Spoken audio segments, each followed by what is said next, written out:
Okay, so good afternoon, everyone, and welcome to Corporate Finance online classes.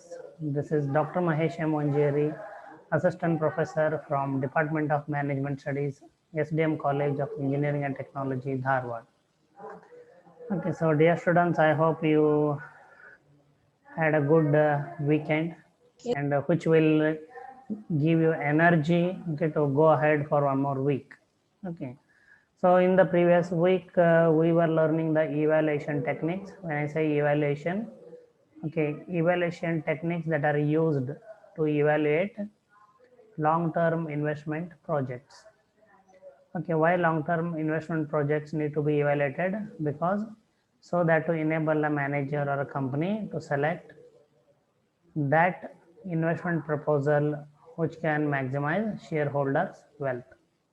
Okay, so in evaluating the long-term investment decisions or capital projects, okay, we learned various types of techniques. Okay, so let me share the PDF file of that and just take a quick recap of which techniques we have learned in previous class.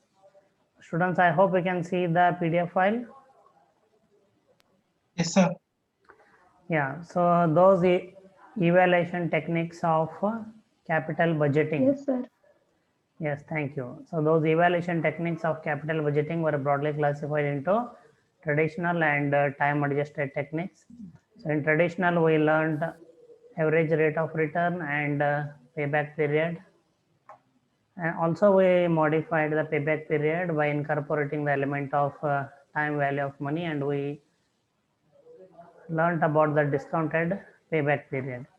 Then among the time adjusted or discounted cash flow techniques, we learned net present value, internal rate of return, and one last technique that is remaining is profitability index. Okay. So before I go ahead with the profitability index, okay, so let me simply go through. There is one in the interpolation, one more equation was there, equation 9.12, using which also we can find out the internal rate of return. So just we go through that alternate method. Okay, then I'll move on to the last technique, that is profitability index. Okay, so the last technique we learned was the internal rate of return. Okay, so if you can recall, yeah, this is internal rate of return. And we learned about determining internal rate of return for annuity, for which we solved one sum. Okay, so that is example 9.7. Okay, so in theory part we learned that two equations can be used. Internal rate of return can be determined by either equation 9.11 or by equation 9.12. So in the previous class, that is last class, we used this equation. Okay, so IRR is equal to small r minus PB minus DFR whole divided by DFRL minus DFRH. The same problem also can be solved using this equation also, equation 9.12. IRR is equal to small r minus PVCO, that is present value of cash outflows, minus PVCFAT, present value of cash inflows after taxes, whole divided by delta PV. Delta PV, the difference between the two present value factors, for one for 16% interest and another for 17% interest, into delta R. Delta R is the difference between the two interest rates which we have considered, that is 16% or 17%. The result is always 1. Okay, so here PVCO, when I say PVCO is present value of the cash outlay, which is 36,000 rupees. PVCFAT, cash flows after taxes, these are cash inflows, present value of cash inflows after taxes, okay, are denoted by, okay, sorry, PVCFAT is present value of cash inflows after taxes, and small r is either of the two interest rates used in the formula here.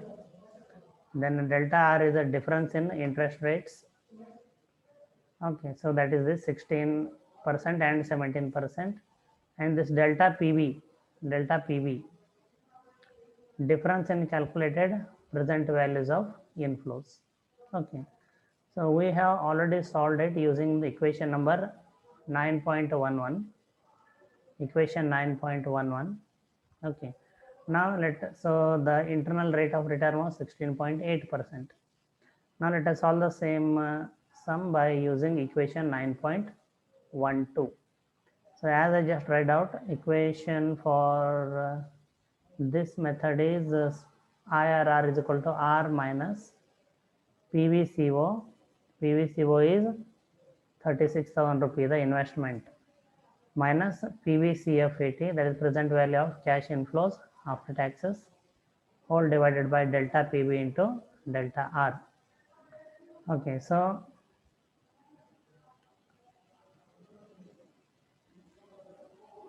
we need to find out present value of cash inflows after taxes. We need to find out the present value of cash flows after taxes for two interest rates. One is 16% and another is 17%. So amount of annuity, 36,000 rupees if the company invests each year, it is going to generate a revenue of 11,200 rupees each year for 5 years. So this is the amount of annuity multiplied by, okay, the present value of annuity. Yes, present value of annuity factor from table A4. Okay, so for 16% interest and for 5 years it is 3.274. So if you multiply, you will find the annuity of if you will find the present value of this annuity, which will be 36,668 rupee 80 paise. Same way we need to find out the present value of a cash inflows after taxes even for 17% rate of interest. So again by referring table A4, okay. So we find out the present value interest factor for 17% interest column and 5-year row, which is 3.199. Okay. So amount of annuity 11,200 into 3.199, present value of an annuity is equal to 35,828 rupee 80 paise. So these are the two present values which we need to find out so that we can put it in here. So present value is the difference between the present values of cash inflows after taxes for 16% interest, that is 36,668.80 rupee 80 paise, as well as the present value of cash inflows after taxes at 17% rate of interest, which is 35,828.80 paise. Okay, so now if you just look at the equation, so once I fill the values, PVCO is a present value, IRR is equal to 17. I am considering the higher interest rate, so minus sign will remain same. 17 minus PVCO. Okay, see PVCO is 36,000. PVCO is. Sir, we should consider the highest interest rate, not the present value rate. Sir, highest present See, value. look here. Both are done. If you can take any one. If you take 17, the internal rate of return will be between 16 and 17. So that is the reason why if you take 17, the minus sign will remain. It will be 16 point something, right? Like 16.8. If you use a lower interest rate, 16, the IRR is between 16 and 17.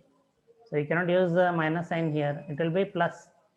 So 16 plus whatever fraction will be your internal rate of return. Okay.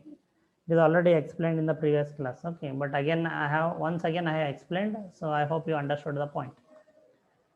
Okay. So PVCO. So PVCO 36,000. Okay. PVCO 36,000 minus PVCF80 minus PVCF80, present value of cash inflows after taxes. But two we have calculated, if we know that. PVCF80 for 16% interest, PVCF80 for 17% interest. Since I'm using the higher rate of interest, 17%, I have to consider the present value of cash inflows after taxes for 17% interest column, which is 35,828 rupee 80 paise.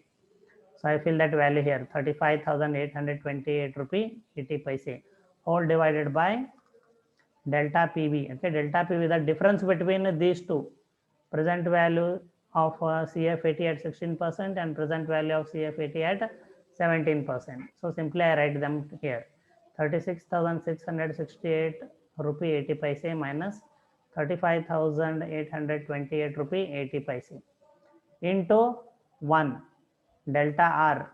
Okay, so delta R is the difference between two interest rates, 17% minus 16%. Okay, the difference is only 1.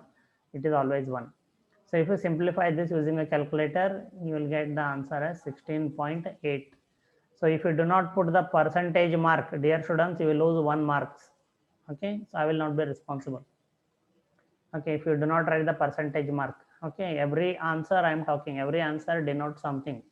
Okay, it helps even making a decision. So if you cannot simply write the numbers like 16.8. So 16.8%. Okay, so the internal rate of return. Okay, so alternatively you can find out using the 16% rate of interest also, but the only difference is you need to change the sign. It will become plus. Okay, and the present in here above, the 16% interest column, present value you have to put like 36,668.80. Okay, so because this equation requires calculation of present value of cash inflows after taxes for both the interest rates, so I consider it to solve again in the class. Okay, so any questions? Any questions? Even if I choose alternatively, let us say 16% rate of interest, then the sign will be plus because the internal rate of return is between 16 and 17. So it can be only 16 point something if I put the plus sign here. Then whole divided by PVCO 36,000 minus PVCF80 of 16% interest column. So PVCF80 of 16% interest column is 36,668 rupee 80 paise. So which I have written here. Sir, we can't round it up, sir. No. See, you please go ahead. It is simple now. If you are using a calculator, why you want to round it up? Right? That is why I have told each one of you to purchase a calculator. Huh? Okay, for examination. So you need not round it off. Okay, so it is a clear instruction to all of you. So 36 PV delta PV means the difference between present values of cash inflows after taxes at 16% interest and at 17% interest. Same values again, 36,668 rupee 80 paise minus 35,828 rupee 80 paise. So if you simplify it into delta 1, difference between the two interest rates 16 and 17, the difference is 1. If you simplify using a calculator, you will get the answer as 16.8, which is 16.8% is the internal rate of return. Okay, so that's why in the previous class I did not discuss the alternate method of solving. Alternate is nothing but considering another rate of interest among the two. Okay, so you should pick up by this time, huh, students? Now 2 models have almost come to an end. By tomorrow I will complete unit 2 and I'll give you practice problems. Okay, any questions, anybody?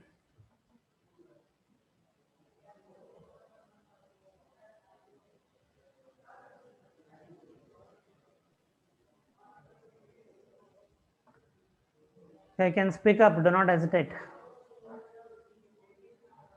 Any questions? Any doubts?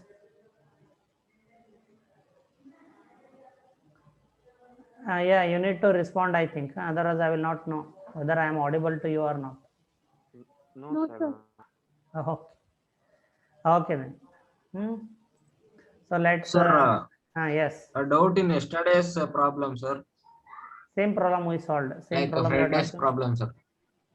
This is the one, no? No, sir. No, in that DFRL and DFRH are misplaced, sir.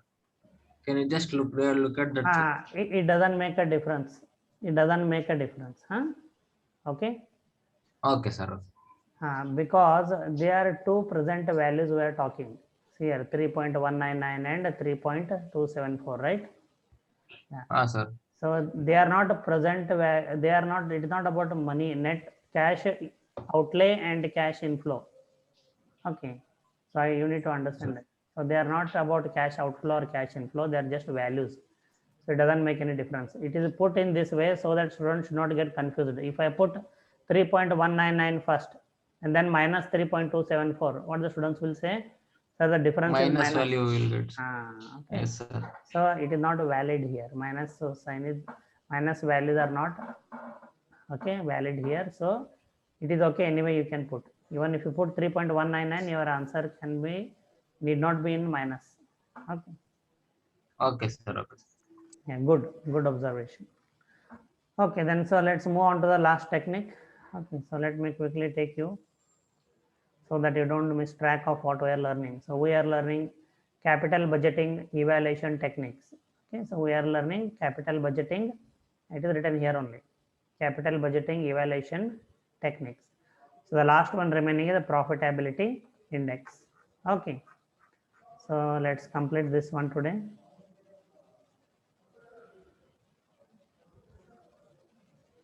Yes. So the last technique of discounted cash flow technique is profitability index. So profitability index approach measures the present value of returns per rupee invested.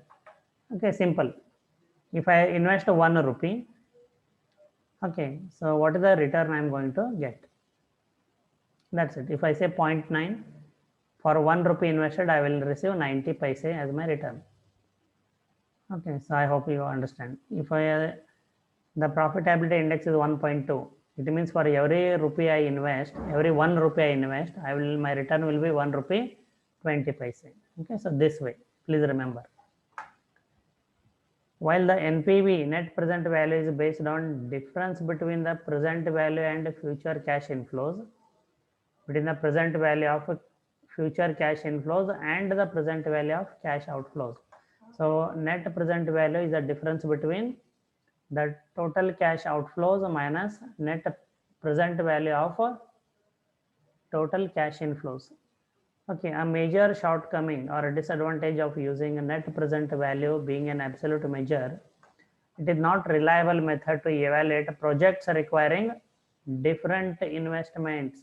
Say if there are two investment projects A and B, okay, and if the investment required are different, so one requires 10 lakh rupee, another requires 15 lakh rupees. Okay, so in that case, the net present value is not a reliable method. Please remember, it's not a reliable method because project A net present value will be different and project B net present value will be different, but you cannot compare and select the project with a higher NPV. Why? Because project A requires only 10 lakh rupee. So project B requires 15 lakh rupees. So how are you going to consider the case? So NPV will not be used in such cases. But remember, we have learned about, okay, we consider net present value in replacement situation as well as in mutually exclusive situation where we have considered only, if you can recall, the incremental revenue, you should remember. Okay, incremental revenue. Okay. So what to do if there are two projects and the investment required is different. So one 10 lakh, another 15 lakh, or one project X 1 crore rupee, project Y, okay, 1 crore 50 lakh rupees. So in that case, the profitability index method provides a solution to this problem because PI, profitability index, is the relative measure. It measures your returns relative to 1 rupee. Okay, so whatever amount, different amounts have been invested in different projects. Okay, profitability index will give you, okay, whether it is project X or project Y, project A or project B, or project A, B, C, D. Okay, in each project, for every 1 rupee what you invest, how much return you will get back. Now that something makes sense. Okay, so profitability index is calculated in this way. Present value of the cash inflows.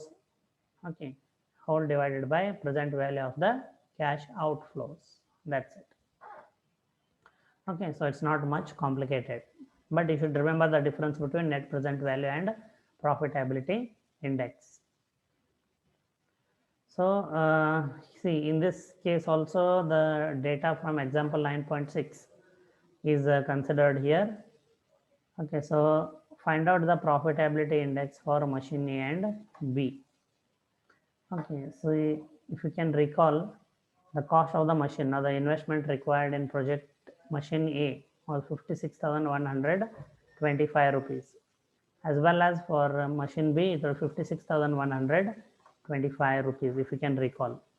Okay, then about the present value of cash inflows, we have estimated that. I'll just take you to that example so that you don't get confused.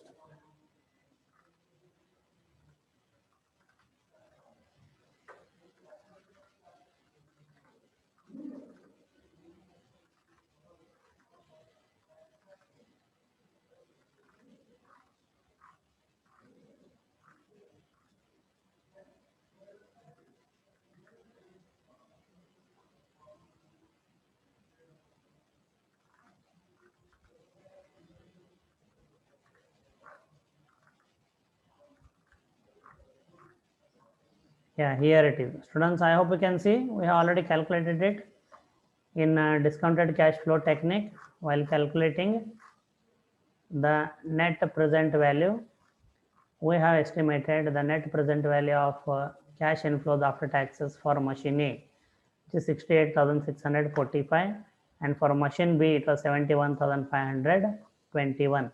The same information we are going to use in calculating profitability index. So as I showed you while calculating net present value, okay, so we have already estimated the present value of cash inflows after taxes for machine A, 68,645, divided by the present value of cash outflows or cost of machine A is 56,125 rupees. So is equal to 1.22. Here you did not write anything, 1.22. Okay. And for machine B, as we saw, the estimated cash inflows, the present value of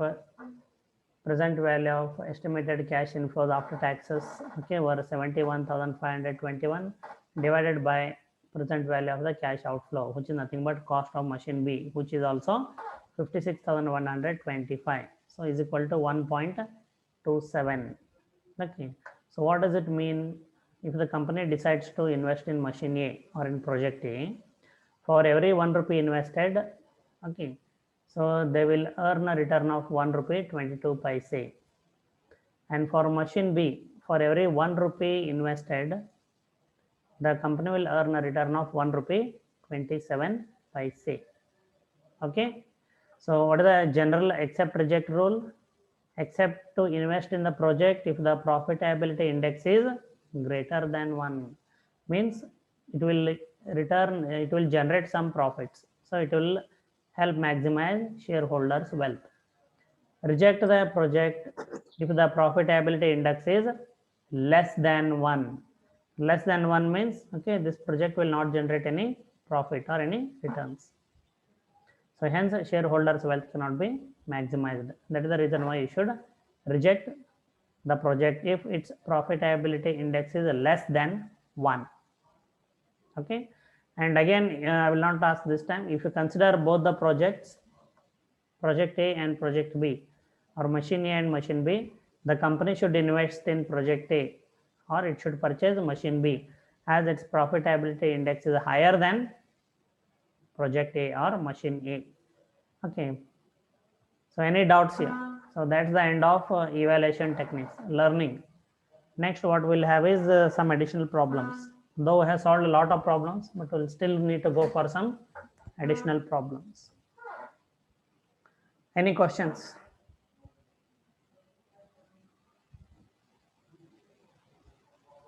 Yeah, Saurabh, any questions you have?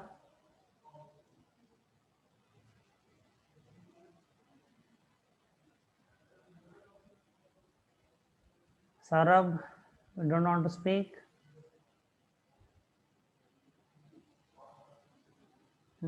So Saurabh is not in front of his camera. Very good. Okay. Other students, any doubts you have? No, sir. Sorry. No, sir. No doubts. Okay. Okay. So that's good. So this is we'll have a couple of minutes, 1 or 2 minutes, okay, for discussions. Okay.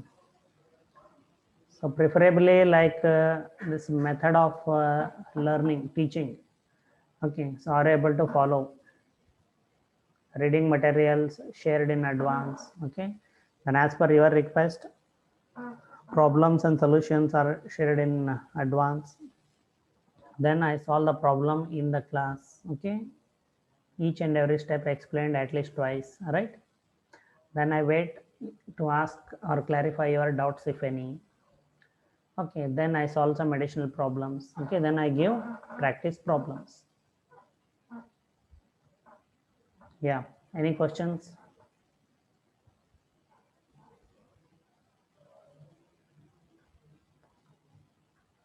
Okay, you should develop a habit of responding. Huh? Any 1 or 2 students. Okay, yes sir, no sir. Yeah, thank you, at least. Otherwise you understand the nature of online classes. Okay. So then let me go ahead with one of the additional problems which I am going to solve. Okay, so I will share these solutions today after the class.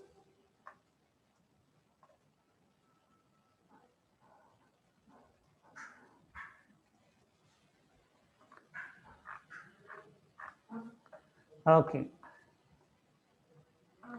Okay, so if you remember the types of capital projects, single proposal, replacement situation, and mutually exclusive situation. Okay, so these kind of numericals you will get in case study 20 marks compulsory. Okay, they're lengthy, they deserve 20 marks. Okay, then for 10 marks among the evaluation techniques, you will get problems like this, the one I'm going to solve now. Okay. So yeah, it is from the textbook. It's a very popular textbook which we refer. Okay, many questions from the textbook as it is, they are taken into many question papers. Okay, so this is the VTU question paper, old one, but still. Okay, so many teachers continue to use the problems as it is from the textbook. Then in this problem, a company is considering an investment proposal to install a new milling controls, a type of machine, you just understand that much, at a cost of 50,000 rupees. So the company is considering or planning to invest in a proposal, okay, which requires installation of a new machine. And the cost of that machine is 50,000 rupees. The facility means factory, sorry, this investment or this new milling controls machine has a life expectancy of 5 years and no salvage value. This machine will generate revenue for 5 years. The tax rate is 35%. Assume the firm uses straight line depreciation method. Okay. Remember a straight line depreciation method, and the same is allowed for tax purposes. The estimated cash flows before tax and depreciation. The estimated cash inflows before depreciation and tax, which are CFBT, from the investment proposal are as below. So cash flows before taxes, I repeat, cash flows before taxes for year 1, 10,000, for year 2, 10,692 rupees, for year 3, 12,769 rupees, for year 4, 13,462 rupees, and for year 5, 20,385 rupees. Okay. So what you are asked, okay, you are asked to compute net present value at 10% discount rate. After calculating the net present value, you are requested to suggest whether to invest or not. Okay, so as I mentioned, most of the problems will have a decision making. Huh? Once you complete the solving the problem, you have to write one statement, which will be the decision or a suggestion. If you do not write the decision or suggestion, you will lose 1 mark. Okay, never forget. And those who want to try it out, try it in internal assessment 1. Okay, you only arrive at the answer and don't write the statement, decision or suggestion, and see whether I will deduct 1 marks or not, even though your answer may be correct. You can try. Those who don't believe can try always. And I1 is the best test to experiment. So, what is the different here, students? Can you find out anything different? No salvage value, sir. That is there in the previous cases also, many problems.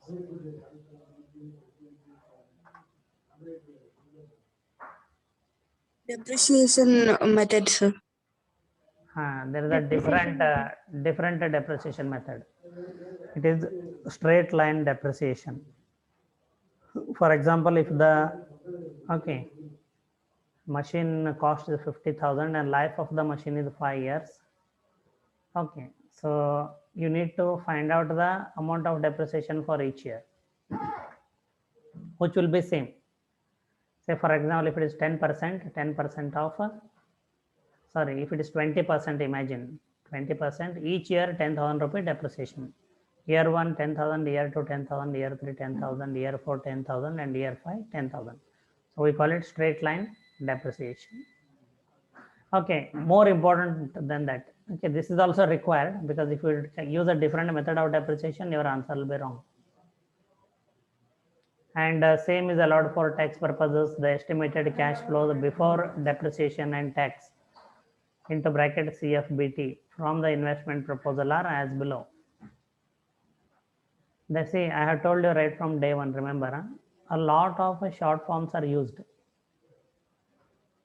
I told you in evaluation technique also, ARR, average rate of return or accounting rate of return, PBP, okay, this payback period, or DPBP, discounted payback period, NPV, net present value, IRR, internal rate of return, PI. Simply, this is how you will find people speaking in corporate world or in the examination question papers. Now, what is so far we have considered something. What was the difference between that and this? What I am circling? Sir, it is before tax. We have to do after tax. Very good. Who is that? Ruchita? Yes, sir. Very good. Okay, please give her a big round of applause. Everyone, do not hesitate. Don't be shy. Unmute and give a big round of applause. Okay. Okay, very good. I hope remaining students gave a round of applause with mic mute, mic on mute. Okay. See, I repeated maybe not less than 5 times now in just 10 minutes I took. If you don't pay attention to the sentences, the words that are there in the numerical problem, okay, you will not understand the figures here. I have told you, your medium of instruction is English.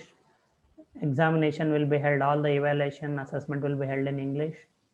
The selection process will be in English. Okay, I have told you, you should develop a habit of reading. Read and try to understand the sentences in the numerical problem. This is one subject where if you do not understand the sentence, you will not understand the problem, remember. So it is given here, the estimated cash flows before taxes. I repeat, the estimated cash flows before taxes, before depreciation and tax. So as Ruchita says, first you need to determine or find out the cash inflows after taxes. Yeah, I used this word CFAT. Okay, since last 10 classes, since last 2 weeks, I have been considering, and every time I pronounce both full form as well as short form. I kept on saying cash inflows after taxes, CFAT, cash inflows after taxes, CFAT, cash inflows after taxes, CFAT. Even just in the previous problem also, internal rate of return I referred. Okay. So what you need to determine net present value is cash flows after taxes. But what is given in the problem is cash flows before depreciation and taxes. Okay. So that is what is written here. Now what you have to find out first, this is an additional work for you. You need to determine the cash flows after taxes, because these cash flows that are given to you are before depreciation and tax. In calculating net present value, we consider only net cash flows after depreciation and tax. So that is the first step in solution. So we need to prepare a table where we find out the cash inflows after taxes. Okay, how we are going to do it? The same way we estimated net cash inflows in case of different categories of projects. Same format as you can see here. Okay, so this solution I will take up, okay, once we join back. Now less than a minute remaining. Once this meeting is over, you need to join back the same meeting. Okay. Yes, sir.